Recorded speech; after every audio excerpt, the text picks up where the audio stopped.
My cousin destroyed my future in 30 seconds.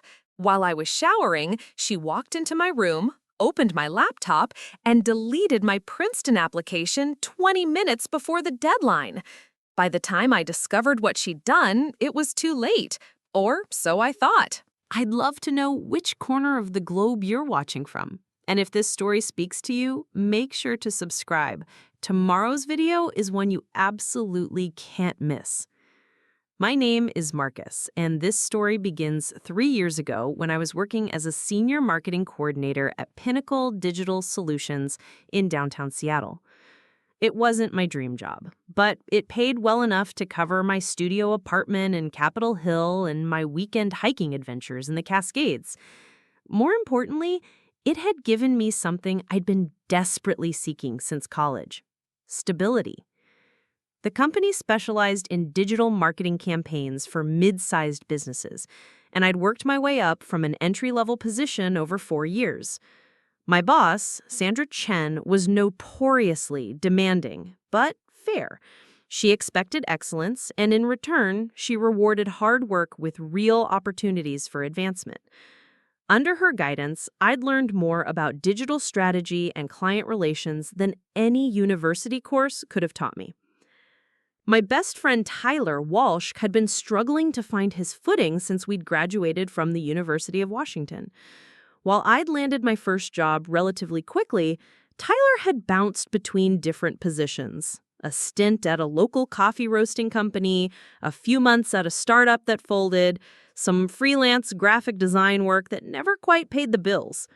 We'd been friends since we were 12 when his family moved to our neighborhood in Bellevue, and I'd watched him cycle through jobs with a mixture of sympathy and growing concern. Tyler was brilliant, don't get me wrong. He had this creative energy that I'd always admired, the kind of person who could walk into a room and immediately see possibilities that others missed. But he'd also developed a pattern of burning bridges wherever he went. There was always a story. His boss was unreasonable, the company culture was toxic, his coworkers were incompetent. After the third job ended badly, I started to wonder if maybe Tyler was the common denominator in these situations. One Thursday evening in October, Tyler called me sounding more desperate than I had ever heard him. His latest gig, doing social media for a local restaurant, had ended abruptly when he'd gotten into an argument with the owner about creative direction. He was 3 months behind on rent and facing eviction from his shared house in Fremont. "Marcus, I need your help," he said, his voice tight with stress. "I know Pinnacle is hiring for that junior marketing position. I've been following their job postings, and I think I'd be perfect for it." I knew the position he was talking about. Sandra had mentioned they were looking for someone to join our team, someone who could handle the more routine tasks while the senior staff focused on strategic planning. The pay wasn't spectacular, but it would be steady income, and Tyler desperately needed that kind of stability. "I can put in a good word for you," I offered. "But you know Sandra. She's going to want to see a solid portfolio and references from your previous jobs." There was a pause on the other end of the line. "That's the thing. Some of my previous situations, they didn't end on the best terms. But if you could vouch for me, tell her about my skills and work ethic, maybe that would be enough to get me an interview." I agreed to help, though something in Tyler's tone made me uneasy. The next day, I mentioned to Sandra that I had a friend who might be interested in the junior position. I kept my recommendation measured. I talked about Tyler's creative abilities and his familiarity with design software, but I didn't oversell him. Sandra seemed intrigued enough to ask Tyler to submit his application. 2 weeks later, Sandra approached me with Tyler's resume in hand. "Your friend has had some interesting experiences," she said. "I'd like to bring him in for an interview next Friday. Can you give me a bit more background on him?" This is when Tyler's plan began to unravel, though I wouldn't realize it for months. Sandra started asking specific questions about Tyler's work history. She'd done her homework, clearly researching his previous employers. When she mentioned the restaurant where he'd most recently worked, I felt confident talking about his social media skills. But then she brought up his time at Morrison and Associates, a marketing firm I'd never heard Tyler mention. He speaks very highly of his experience there, Sandra said, consulting the resume. Says he was responsible for managing client relations and developing comprehensive marketing strategies. That's exactly the kind of background we're looking for, even at the junior level. I nodded along, though I felt a growing knot in my stomach. Tyler had never mentioned working at Morrison and Associates. In fact, during the time period listed on his resume, I remember him doing freelance graphic design from his bedroom, complaining constantly about how difficult it was to find legitimate clients. The interview went well, from what I could tell. Sandra seemed impressed with Tyler's portfolio, and he clearly knew how to present himself professionally when the situation called for it. A week later, she offered him the position, starting at a salary that was actually higher than what I'd been expecting for a junior role. "Your recommendation really carried weight," Sandra told me privately. "I can see why you spoke so highly of him. His experience at Morrison and Associates gives him exactly the kind of client-facing background we need." Tyler started the following Monday, and for the first few weeks, everything seemed to be going smoothly. He was enthusiastic, asked good questions, and threw himself into learning our systems and processes. Sandra made several positive comments about how quickly he was picking things up, and I felt genuinely proud of having helped my best friend get back on his feet. But then small things began to feel off. Tyler would reference experiences and projects that didn't align with what I knew about his work history. During team meetings, he'd mention challenges he'd supposedly overcome at Morrison, describing complex client situations that seemed far beyond what a junior employee would typically handle. When I asked him about it privately, he'd brush off my questions or change the subject. The turning point came 6 weeks after Tyler started. Sandra called me into her office on a Tuesday morning, and I could tell from her expression that something was seriously wrong. She had Tyler's resume spread out on her desk alongside several printed emails. "Marcus, I need to ask you about your friend's background," she said, her voice carefully controlled. "I've been trying to verify some of the information on his resume, and I'm running into some problems." My heart sank as she explained what her research had uncovered. Morrison and Associates existed, but they had no record of Tyler ever working there. The phone number he had provided as a reference connected to a disconnected line. Even more damaging, Sandra had reached out to contacts in the local marketing community and discovered that Tyler had a reputation for embellishing his experience and leaving jobs under questionable circumstances. She said, "The thing that concerns me the most is that he claimed you could verify his experience at Morrison and Associates. He told me during the interview that you two had discussed his work there extensively." I felt the blood drain from my face. Tyler hadn't just lied on his resume. He'd used my friendship and credibility as cover for his deception. Worse, he'd made me an unwitting accomplice in his lies by suggesting I could verify experiences that had never happened. "Sandra, I had no idea," I said, and I could hear the strain in my own voice. "Tyler never mentioned working at Morrison and Associates to me. I recommended him based on what I knew about his skills and potential, not any specific work experience." Sandra studied my face for a long moment, but she looked very, very disappointed. Sandra gave Tyler until the end of the week to provide legitimate references and documentation for his claimed experience, though we both knew he wouldn't be able to produce anything real. The conversation I was dreading with my best friend was inevitable, and I had no idea how I was going to confront him about what he'd done to both of us. That evening, I sat in my apartment staring at my phone, trying to figure out how to approach Tyler. Part of me wanted to give him a chance to explain, to hope there was some misunderstanding that could clear everything up. But deep down, I already knew the truth. The pieces fit together too perfectly. His evasiveness about his work history, the mysterious references to experiences he'd never shared with me, the way he deflected my questions. I finally texted him around 9 p.m. "We need to talk. Can you come over?" He arrived 20 minutes later with a six-pack of our usual beer and that easy smile that had gotten him out of trouble countless times before.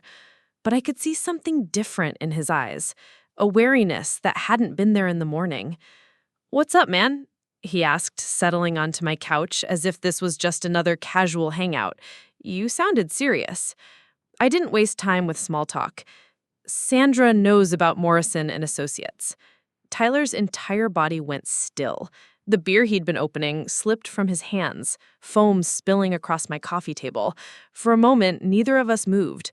Then he let out a shaky laugh. "Okay, so maybe I embellished some details on my resume. Everyone does that, right? It's not like I claim to have a PhD or something." "You created an entire fake job, Tyler. A fake company history, fake references, fake experiences. And you told Sandra that I could verify it all?" My voice was rising despite my efforts to stay calm.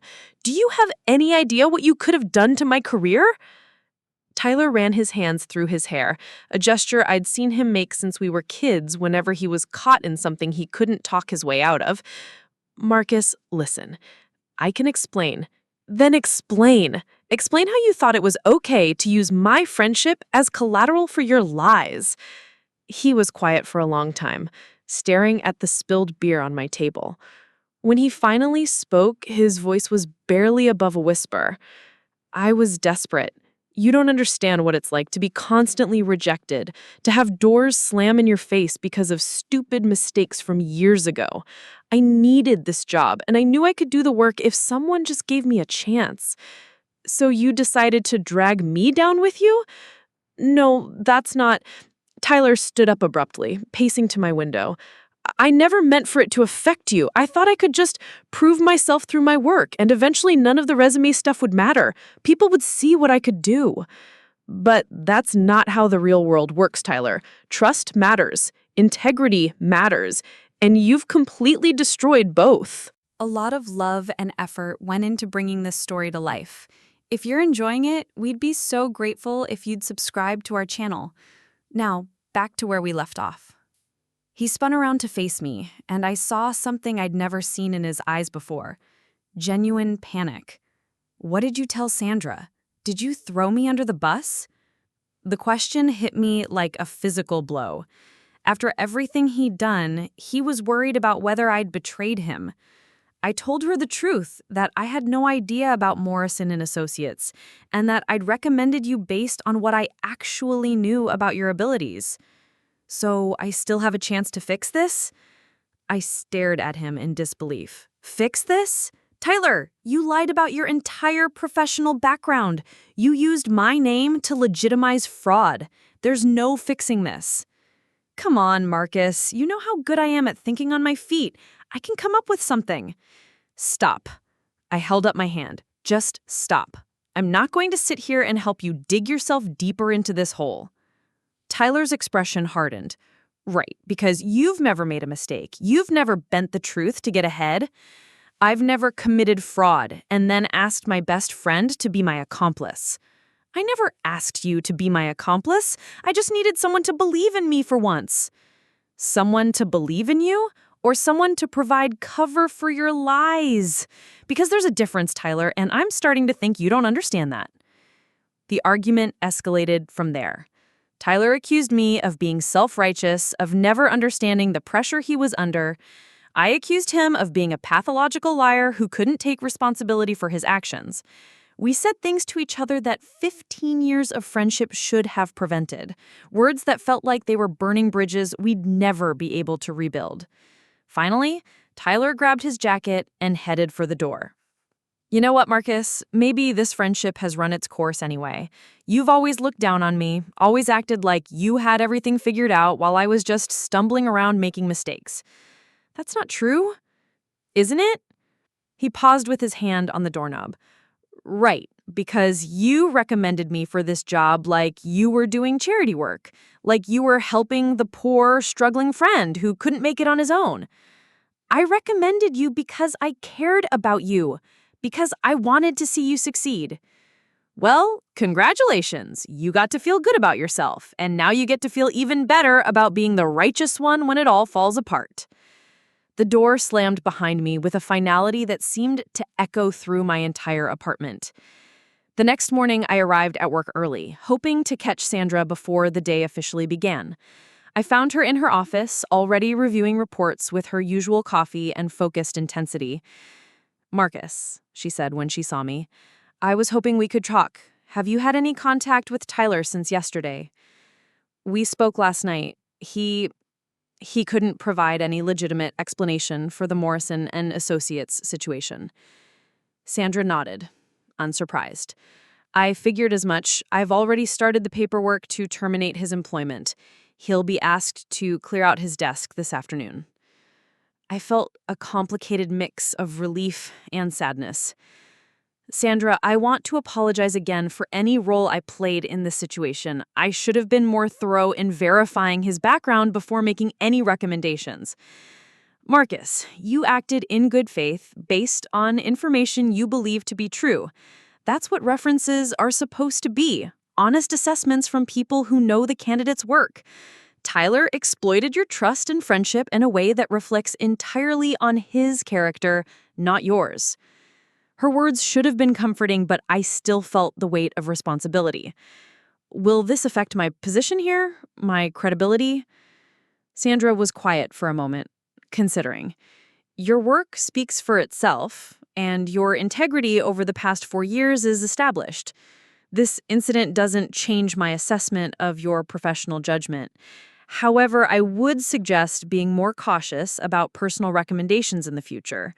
Sometimes the people closest to us are the hardest to see clearly." The firing happened quietly that afternoon. Tyler cleared out his desk while most of the team was in meetings, avoiding the awkwardness of extended goodbyes or explanations. I watched from my cubicle as he packed up his few personal items, part of me wanting to go over and say something, but not knowing what words could possibly bridge the gap that had opened between us. He left without saying goodbye to anyone, including me. Over the next few weeks, I kept expecting him to reach out, to apologize, to try to repair the damage, or at least acknowledge what his actions had cost both of us, but my phone stayed silent. Mutual friends mentioned seeing him around town, apparently back to his pattern of odd jobs and temporary arrangements, but he seemed to be avoiding our usual haunts and social circles. I threw myself into work, taking on additional projects and responsibilities, as if professional success could somehow fill the void left by a friendship that had imploded so spectacularly. Sandra noticed my increased dedication and began giving me more complex assignments, preparing me for what she hinted might be a promotion opportunity in the new year. But even as my career trajectory improved, I found myself grappling with questions that went deeper than professional consequences. How well had I really known Tyler? Had there been signs of this kind of behavior that I'd ignored or rationalized away? And perhaps most troubling, if he could lie so easily about something this significant, what else about our friendship had been built on deception? The holidays came and went without any contact between us. New Year's Eve felt particularly hollow. We'd spent every December 31st together since we were teenagers, usually engaging in increasingly elaborate traditions and inside jokes that had accumulated over the years. Instead, I found myself at a house party thrown by coworkers, making small talk with people who knew nothing about the complicated history I was trying to move past. I thought the worst was behind me. I thought the silence meant Tyler had moved on, maybe even learned something from the experience. I thought our friendship was simply over, ended by his betrayal and our mutual inability to bridge the gap it had created.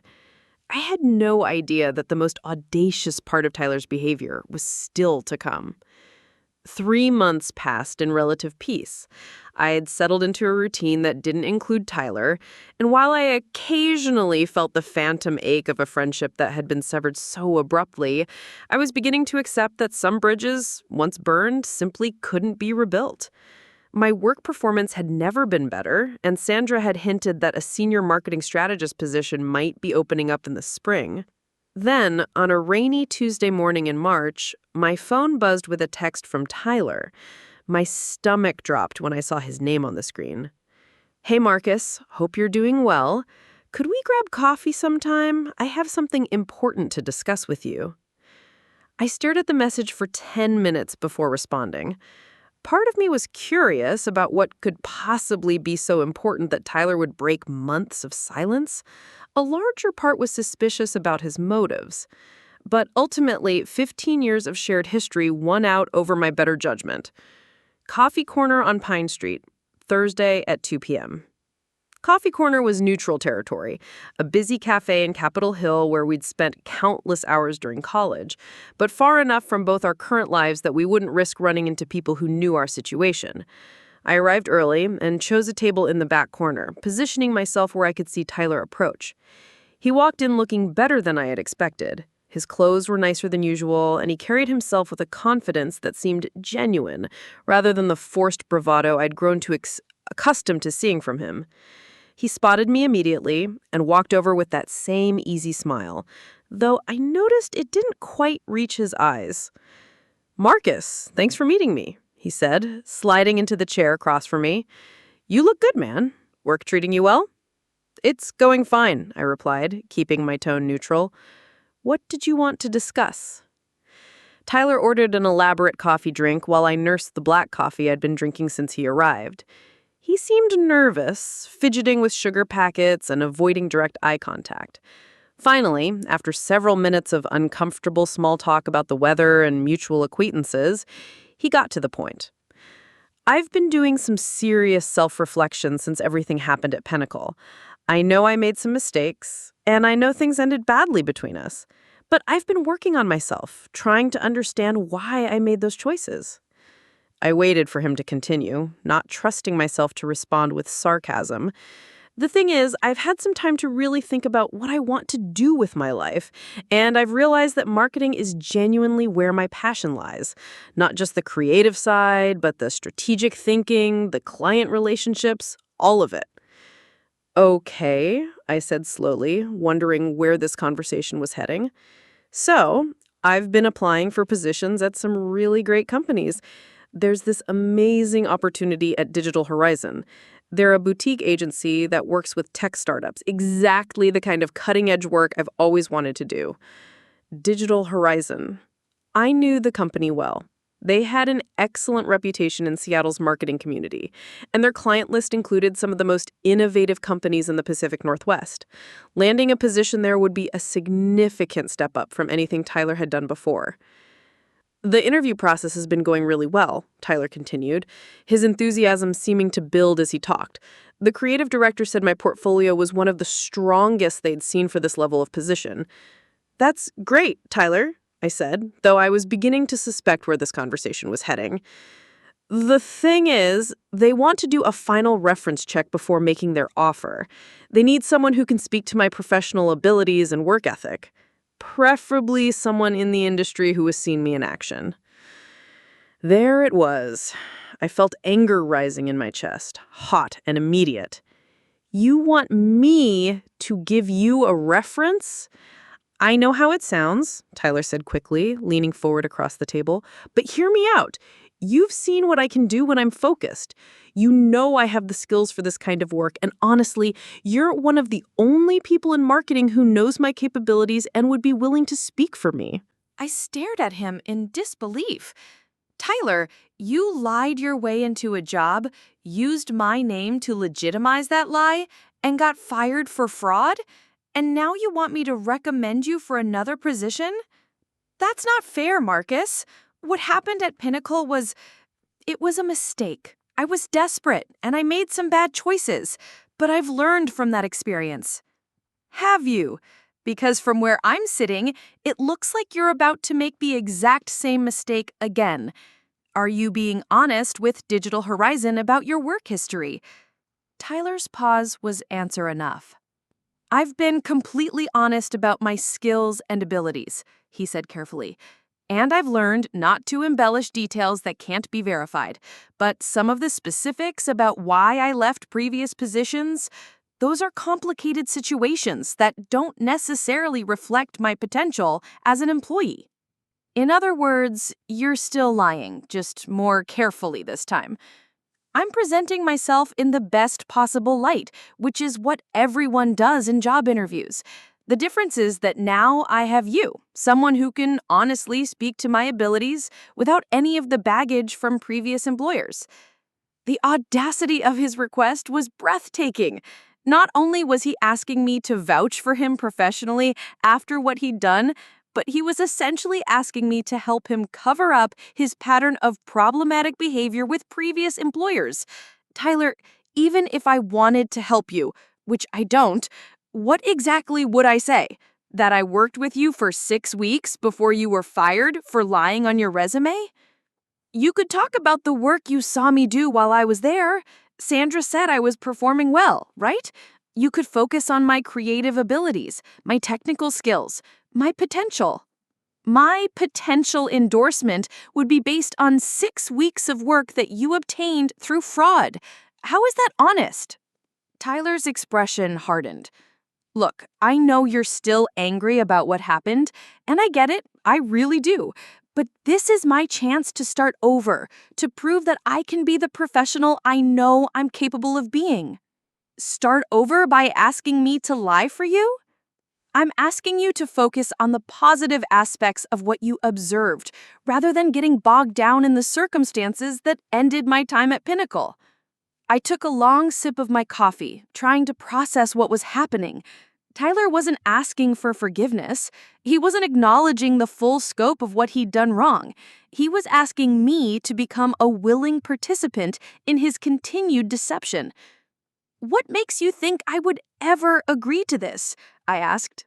Because underneath all this anger, you still care about me. We were best friends for 15 years, Marcus. That has to count for something. And because you know that I'm capable of good work when I'm in the right environment. You're right that I cared about you. Past tense.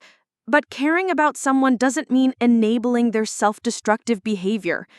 This isn't self-destructive. This is me trying to build a better future. Built on the same foundation of lies that got you fired from Pinnacle. Tyler sat back in his chair, studying my face. So, that's it. You're just going to write me off completely? I'm not writing you off. I'm refusing to participate in your ongoing pattern of dishonesty. Even if it means I don't get this job, even if it means I'm stuck in the same cycle of dead-end positions and financial instability? Tyler, your career problems aren't my responsibility to solve, especially not by compromising my own integrity. Your integrity, Tyler repeated, his tone becoming bitter. Right, because you're so much better than me. This isn't about being better or worse. This is about learning from mistakes instead of repeating them. So you're just going to abandon me when I need you most? I'm not abandoning you. I'm refusing to be an accomplice to fraud. There's a difference. Tyler's mask finally slipped completely. Fine, but don't expect me to forget this, Marcus. When you needed me over the years, I was always there for you. The least you could do is return the favor. When I needed you, I never asked you to lie for me. I left him sitting at the table, his expensive coffee growing cold as he stared at his phone screen. As I walked back to my car, I felt a strange mixture of sadness and relief. Sadness for the friendship that had truly ended that day, and relief that Tyler had finally shown me exactly who he'd become. Or maybe who he'd always been, beneath the surface I'd chosen not to look too closely at. But I had no idea that Tyler wasn't done trying to drag me into his mess. The conversation at Coffee Corner was just the beginning of a campaign that would test every boundary I thought I'd established.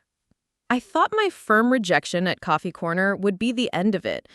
Tyler had always been persistent, but he had also been pragmatic enough to recognize when a situation was truly hopeless. I assumed he would find another way to handle his reference situation, Possibly by being honest with Digital Horizon or finding someone else to vouch for him. I was wrong. The text messages started the next day. At first, they seemed almost reasonable. Tyler asking me to, quote, reconsider and, quote, think about what our friendship meant, unquote. But as the hours passed, the messages became more frequent and increasingly desperate.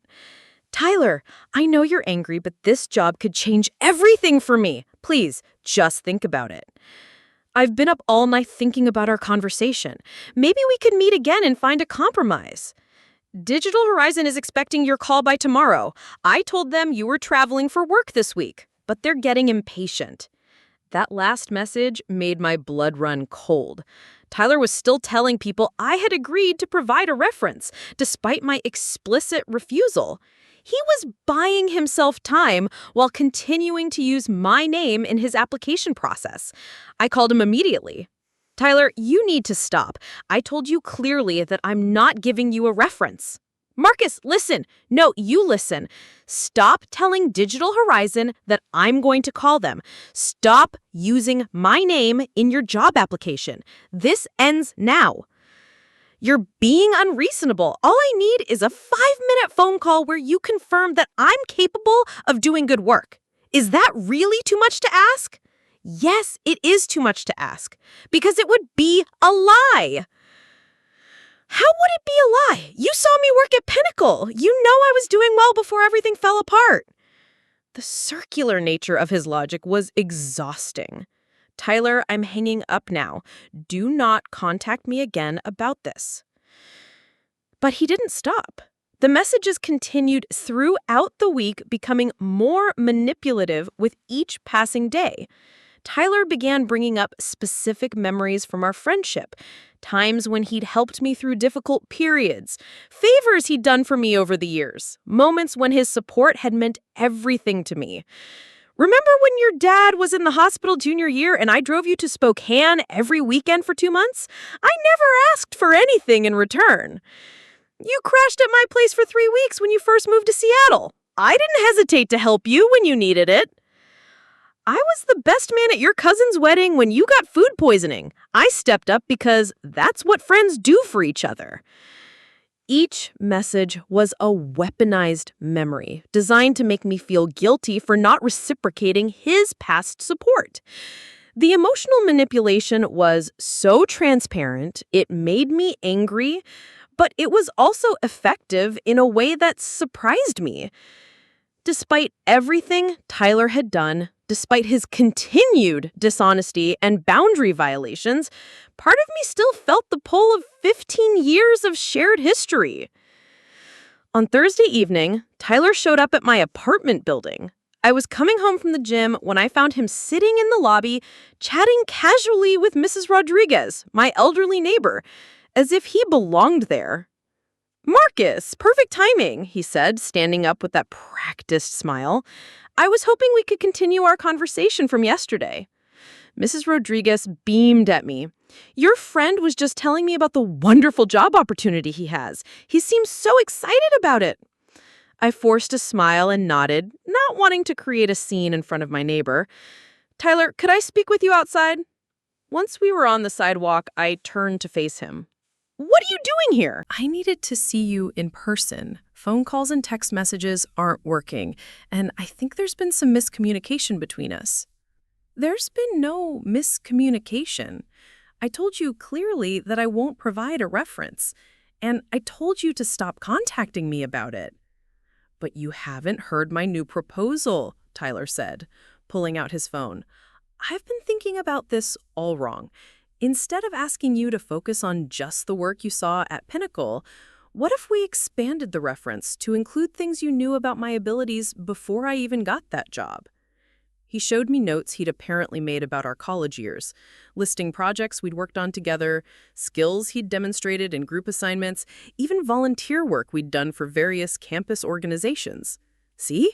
There's a whole foundation of experience you could speak to that has nothing to do with what happened at Pinnacle. You could honestly say you've known me for 15 years and observed my work ethic and capabilities in multiple contexts. The notes were detailed and surprisingly well organized. Tyler had clearly spent significant time crafting this alternative approach, finding ways to leverage our long friendship into professional credibility. It was manipulative, but it was also clever in a way that made me understand how he'd talked his way into and out of so many situations over the years. Tyler, even if some of those things are technically true, you're still asking me to present them in a misleading way.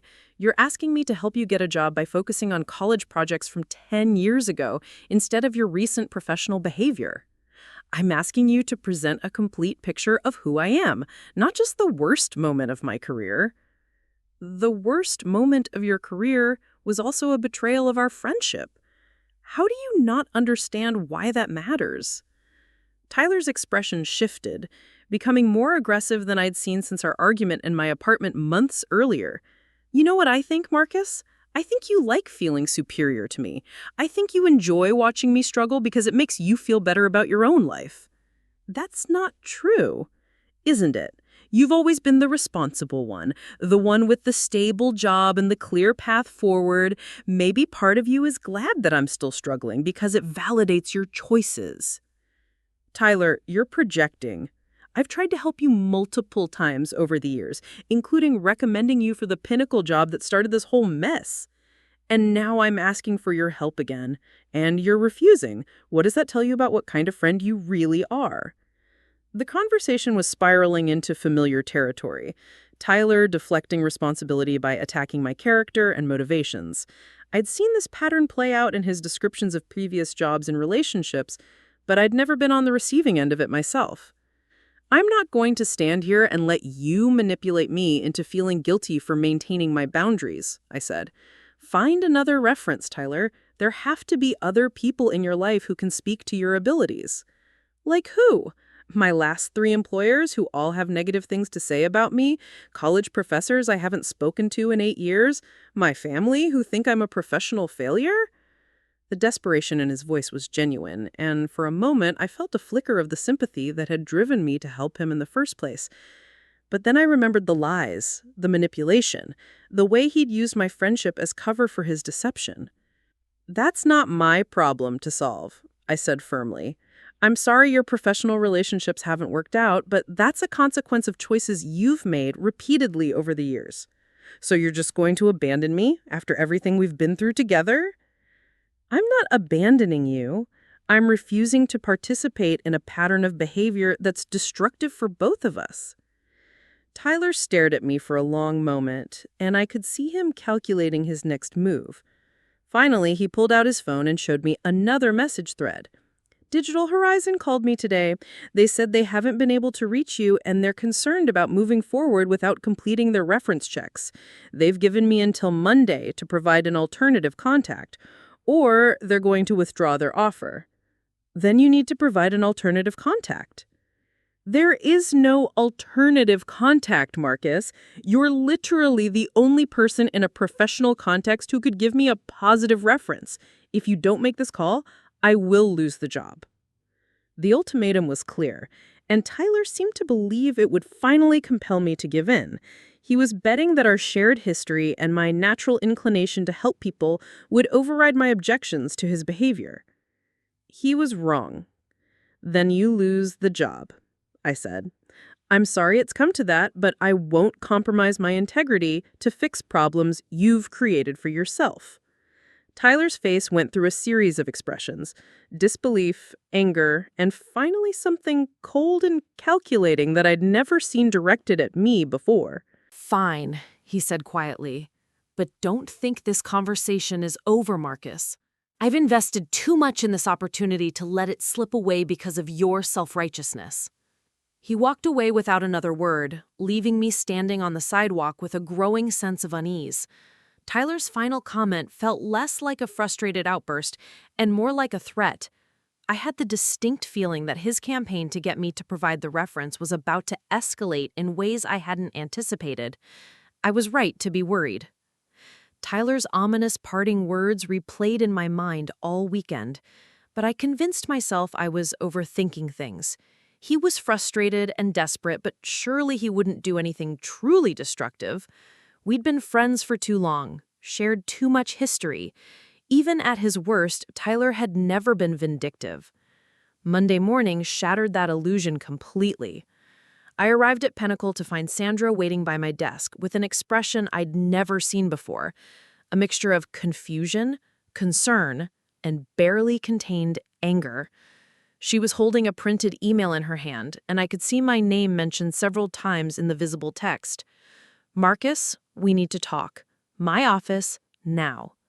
The walk to her office felt like a death march. Other employees glanced up from their desks as we passed, and I could sense that something significant had happened. Sandra closed the door behind us and gestured for me to sit down. I received an interesting email this morning, she began, settling behind her desk with the printed pages spread in front of her. It's from someone claiming to be a concerned colleague who wanted to alert me to what they describe as ongoing professional misconduct involving you and Tyler Walsh. My stomach dropped. What kind of misconduct? Sandra picked up the first page and began reading. According to this anonymous message, you and Tyler had been conspiring together long before he applied for the position here. A writer claims you helped Tyler fabricate his resume, specifically the Morrison and Associates experience, and that you coached him on how to present false information during his interview. The blood drained from my face. Sandra, that's completely untrue. I had no idea about Morrison and Associates until you brought it to my attention. I know that, Marcus, but let me finish. She moved to the second page. The email goes on to claim that since Tyler's termination, you've been providing positive references for him to other employers, including something called Digital Horizon, despite knowing about his fraudulent background. That's also false. I explicitly refuse to provide Tyler with any references. The writer seems to have quite a bit of specific information. They mention exact dates of alleged conversations between you and Tyler, details about his current job applications, even quotes from what they claim were phone calls you made on his behalf. I felt sick. Tyler had somehow transformed our private conversations into evidence of a conspiracy that had never existed. Worse, he'd created detailed fiction about reference calls I never made, weaving together enough real information to make his lies seem credible. Sandra, I swear to you, none of this is true. Tyler has been trying to get me to provide references for him, but I've refused every time. I can show you the text messages where I explicitly told him no. I believe you, Marcus, but her tone was careful. However, this puts both of us in a difficult position. Someone took considerable time and effort to craft this accusation, and they clearly have inside information about Tyler's situation and your interactions with him. The implication was clear. Tyler had sent the email himself, using details from our conversations to create a fictional narrative that painted me as his accomplice in ongoing fraud. It was brilliant in its viciousness. Even though Sandra believed me, the mere existence of such detailed accusations would raise questions about my judgment and integrity. What happens now? I asked. I forwarded this to HR and legal. They'll want to conduct a formal investigation, which means they'll likely interview you, review your communications with Tyler, and possibly contact Digital Horizon to verify whether you actually provided any references. And until then? Sandra hesitated. Until then, you'll continue your normal duties, but I have to advise you to have no further contact with Tyler Walsh. Any communication at all could be seen as evidence of the conspiracy described in this email. I left Sandra's office feeling like I had been hit by a truck. Tyler hadn't just escalated his manipulation, he'd weaponized it, turning our friendship and his desperate job search into an attack on my professional reputation. The genius of his approach was that even proving my innocence would require me to discuss our private conversations and explain his behavior, making me look either naive or complicit. The HR interview happened that afternoon. Janet Collins, Pinnacle's head of human resources, was professional but thorough, asking detailed questions about my relationship with Tyler, the timeline of his job application and termination, and any subsequent communications we'd had. Can you walk me through your interactions with Mr. Walsh since his termination? She asked, taking notes on a legal pad. I explained the coffee meeting, Tyler's request for a reference, my refusal, and his subsequent harassment through text messages, and the uninvited visit to my apartment. Janet asked to see the text messages, and I handed over my phone willingly. "These messages seem to support your account," she said after scrolling through them. "Mr. Walsh is clearly asking for a reference, and you're clearly refusing. But the anonymous email claims you eventually agreed and made several calls on his behalf." I never made any calls. I never agreed to anything. Tyler was frustrated by my refusal and apparently decided to create this fictional narrative to, I don't know, punish me for not helping him.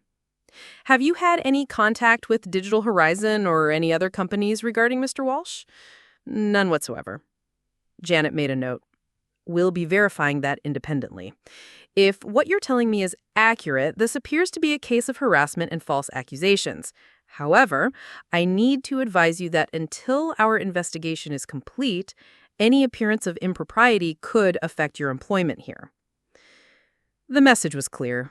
Even though I was innocent, Tyler's accusations had created a cloud of suspicion that would hang over me until the company could definitively prove his claims were false. That evening, my phone rang. Tyler's name appeared on the screen, and after a moment of hesitation, I answered. "You son of a bitch," I said without preamble. "Marcus, I was hoping you'd pick up. Did you have an interesting day at work?" The casual tone of his voice was infuriating. "You sent that email to Sandra." "I don't know what you're talking about." "Cut the crap, Tyler!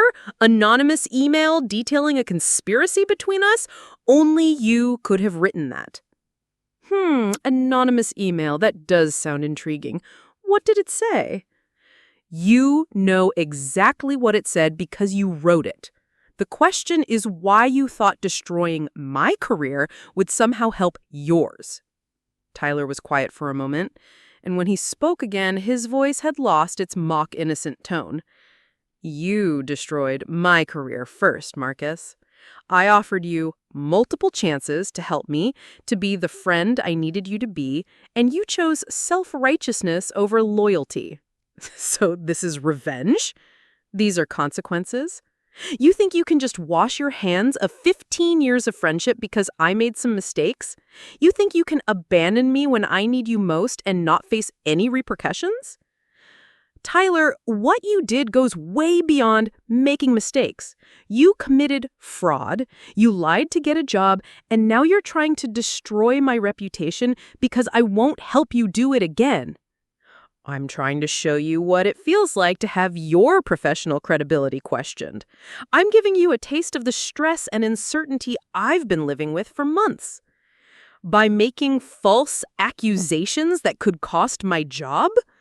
By creating a situation where you might finally understand what I'm going through. Maybe now you'll be more motivated to help me resolve this Digital Horizon situation. The transactional nature of his thinking was staggering. Tyler had escalated from manipulation to sabotage, all while maintaining that his behavior was somehow justified by my refusal to participate in his deception. This is not going to work, Tyler. Pinnacle is going to investigate your claims. They're going to find out you're lying, and you're going to face legal consequences for harassment and filing false accusations. Are they? Because I was very careful about how I worded that email. I never claimed to have direct evidence of anything. I simply shared concerns that had been brought to my attention by unnamed sources. Very difficult to prove malicious intent in that kind of language. He'd thought this through more carefully than I'd given him credit for. The email was probably worded in a way that gave him plausible deniability while still achieving his goal of creating problems for me. What do you want, Tyler? I want you to call Digital Horizon tomorrow morning and provide the reference we discussed. I want you to focus on my abilities and potential rather than getting bogged down in recent setbacks. And I want you to help me rebuild my professional reputation instead of tearing it down. And if I don't? Then I guess we'll see how thorough Pinnacle's investigation really is. I might remember additional details about our conversations. Other people might come forward with concerns about your professional conduct. These things have a way of snowballing once they get started. The threat was explicit now. Tyler was prepared to escalate his false accusations if I didn't give him what he wanted. He'd weaponized our friendship and his knowledge of my professional situation to create a hostage scenario where helping him commit fraud was presented as the only way to protect myself. I need time to think about this, I said. You have until noon tomorrow. Digital Horizon is expecting to hear from you by the end of business. And I'd hate for any additional concerns about your conduct to surface before then. Tyler hung up, leaving me alone with the realization that my former best friend had become something I'd never imagined possible, a calculating manipulator who was willing to destroy my life to get what he wanted. The person I'd thought I knew for 15 years had revealed himself to be someone entirely different, someone capable of sustained, methodical cruelty in service of his own interests. But Tyler had made one crucial miscalculation. He assumed that fear would compel me to give in to his demands, that the threat to my career would override my principles. He was about to learn that some lines, once crossed, change everything irrevocably. I spent that night staring at the ceiling, weighing my options. Tyler's ultimatum echoed in my mind. Provide the false reference by noon or face escalating accusations that could destroy my career. The rational part of me knew that giving in would only enable his behavior and potentially make me complicit in defrauding Digital Horizon. But the pragmatic part whispered that one phone call could end this nightmare and protect everything I'd worked to build. By morning, I'd made my decision. Instead of going straight to work, I drove to the law offices of Peterson & Associates downtown.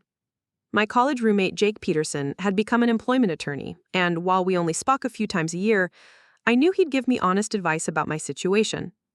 Jake listened without interruption as I laid out the entire timeline. Tyler's fraudulent resume, his termination, his escalating demands for a reference, and finally, his anonymous accusations to my employer. When I finished, Jake leaned back in his chair and whistled softly. Marcus, this is textbook workplace harassment and potential extortion. Tyler is using threats to try to compel you to commit fraud on his behalf. But could his accusations actually damage my career, even if they're false? In the short term, absolutely. Even unfounded allegations create problems, investigations, documentation in your HR file, potential damage to professional relationships. But the good news is that Tyler has left a clear evidence trail of his harassment. Jake pulled out a legal pad and started making notes. Those text messages demanding references, the documented timeline of his termination for fraud, the suspicious timing of the anonymous email right after you refused to help him, it all paints a picture of retaliatory harassment. So what should I do? Document everything, but don't engage with Tyler anymore. Let your company's investigation proceed and consider filing a police report for harassment. Most importantly, don't give him that reference, no matter what he threatens. The moment you make that call, you become complicit in fraud. I left Jake's office feeling more confident about my decision, but also more aware of how seriously Tyler's behavior had escalated beyond personal conflict into potential criminal activity. At Pinnacle, I found Sandra waiting with an update on the investigation. Digital Horizon had confirmed that no one from Pinnacle had contacted them about Tyler Walsh, which contradicted the specific claims in the anonymous email. More importantly, they'd revealed that Tyler had been telling them for weeks that his reference from Pinnacle was traveling and temporarily unavailable. So he's been using your name without permission this entire time, Sandra said. Digital Horizon is understandably concerned about proceeding with a candidate whose primary reference appears to be uncooperative or non-existent. Have they withdrawn their offer? Not yet, but they've given Tyler until today to provide alternative references or explain the discrepancy. Apparently, he's been quite insistent that you'll be calling them. I felt a grim satisfaction knowing that Tyler's deadline pressure was coming from Digital Horizon's growing impatience, not just his own desperation. His web of lies was finally collapsing under its own weight. At 11:47 a.m., 13 minutes before Tyler's self-imposed deadline, my phone rang. Time's running out, Marcus, Tyler said without preamble. Digital Horizon called me an hour ago, asking where your reference call is. I told them you'd definitely be calling before noon. Then you lied to them again. I gave you a chance to do this the easy way. If you don't make that call in the next 10 minutes, I'm sending a follow-up email to Sandra with additional details about our conspiracy. I've been remembering more specifics about the coaching sessions where you helped me prepare for the Pinnacle interview. Coaching sessions that never happened. Can you prove they never happened? Because I have very detailed memories of conversations in your apartment where you helped me craft responses to potential interview questions. I remember the Chinese takeout we ordered while working on my portfolio presentation. Tyler was adding layers of fabricated detail to make his accusations seem more credible. The mention of Chinese takeout was particularly insidious. We'd ordered Chinese food countless times over the years, so there would be evidence of those orders in our shared history, even if none of them were related to interview preparation. You're describing normal conversations between friends and retroactively claiming they were criminal conspiracies. I'm describing the truth as I remember it, and my memory might get even more detailed if you don't make that phone call. I looked at the clock on my computer screen, 11:51 a.m. Tyler, I'm not making the call. Then you're making a huge mistake. Maybe, but it's my mistake to make. Fine, don't say I didn't warn you. Tyler hung up, and I spent the next hour waiting for the other shoe to drop. At 1:15 p.m., Sandra appeared at my desk again. Another email? I asked. No, actually. Something much more interesting. She was holding a different set of papers, and her expression was grimmer than before. Digital Horizon called me directly. Apparently, Tyler gave them my contact information and claimed I had additional insights about his work performance that might help with their decision. What did you tell them? I told them the truth, that Tyler Walsh was terminated from Pinnacle Digital Solutions for falsifying his employment history, and that I would not recommend him for any position requiring honesty and integrity. I felt a wave of relief mixed with vindication. How did they react? They were extremely grateful for the information. Apparently, Tyler had been pressuring them to make a decision quickly, claiming he had other offers pending. They'd been feeling rushed and hadn't completed their usual due diligence. So they withdrew the offer? Immediately. But here's where it gets interesting. Sandra sat down in the chair next to my desk.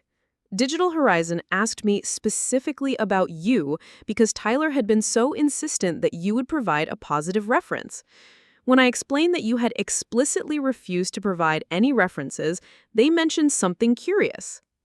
What? Tyler had given them a backup plan. He said if you weren't available, they could contact someone named Michael Torres, who had worked with both of you on several projects. He provided a phone number and email address. I'd never heard of Michael Torres. That's not a real person. We figured as much. Digital Horizon tried the number yesterday. It goes to a voicemail with a generic message. But here's the really interesting part. The email address is registered to the same IP address as Tyler's personal accounts. The implications hit me immediately. Tyler had created a fake reference complete with false identity and contact information as a backup plan for when I refused to help him. He'd been prepared to impersonate a fictional colleague to support his fraudulent application. That's identity fraud. Among other things. Digital Horizon is considering filing a report with the FBI's Internet Complaints Center. Creating false identities for employment fraud is a federal offense. Sandra handed me the printed emails showing Tyler's Michael Torres persona. The fake reference was detailed and sophisticated, describing collaborative projects and professional accomplishments that sounded plausible but were entirely fictional. There's more, Sandra continued. After Digital Horizon withdrew their offer, Tyler called them back claiming there had been a misunderstanding. He accused them of contacting you and me without his permission and threatened to sue them for interfering with his employment prospects. He threatened to sue Digital Horizon for doing reference checks? Apparently, he claimed they had violated his privacy by contacting previous employers without explicit written consent. Complete nonsense legally, but it shows how far he's willing to go to blame everyone but himself for the consequences of his behavior. I stared at the evidence of Tyler's escalating deception, trying to reconcile the calculating fraudster described in these documents with the friend I'd known since middle school. The Tyler I'd grown up with had been impulsive and sometimes irresponsible, but this level of methodical dishonesty felt like it belonged to a completely different person. Looking for more? We've got 2 amazing stories ready for you right on screen. If this one touched you, these are absolutely worth your time. Click to watch them now. And hey, subscribe and hit that bell to never miss our latest uploads.